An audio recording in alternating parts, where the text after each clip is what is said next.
All right, Financial Ed, we are working on comparing auto loans. So to compare auto loans, we're going to be doing this assignment. So we're talking about Molly, and she is going to upgrade her car to this 2002 Volkswagen Jetta. Okay, so here are the stipulations that we'll be doing. You'll go through, and the first time you do it, you're going to go through this for 0% interest. So you won't need any tools to do that. You should be able to answer the questions, just understanding how math works.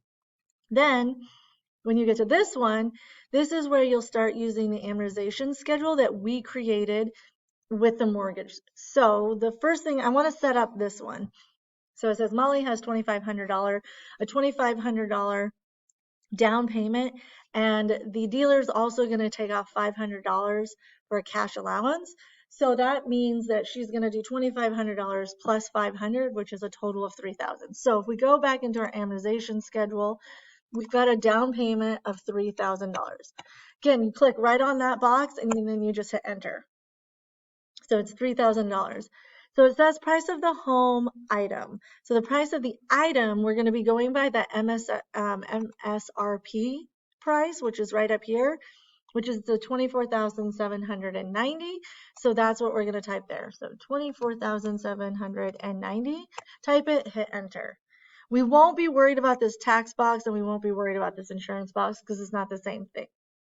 So then the last thing we have to do is check to see what the percentage rate is. And the rate is, for this one, is the 1.9% APR. So that's where we're going to go in there and we're going to change this percent. So 1.9, enter.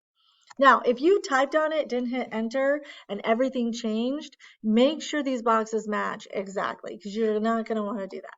The other thing is now we have to figure out how, it says it's an 84-month loan, I think is what it says.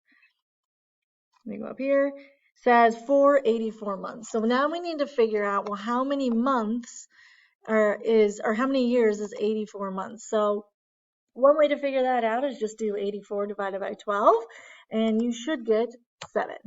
Hit enter, and then that will give you an accurate amount. We still have 12 months per year, so none of that changes. So remember, the only boxes we change are these blue ones. That's the only thing that changes. The other thing I want you to notice is just to make sure, let's say we did our math wrong, and we said it was 6 years. We would go down here and we want to make sure that we're making 84 months. We go to 84 and it looks like I would have a zero balance after that amount.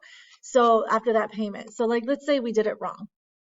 We said 84 months is actually nine years.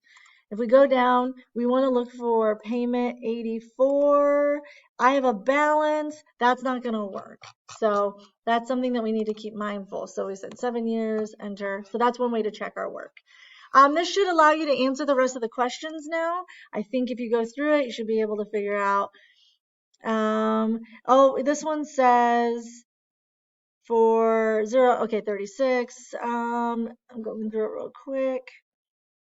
How much does everything cost? Okay, you should be able to fix everything based on that.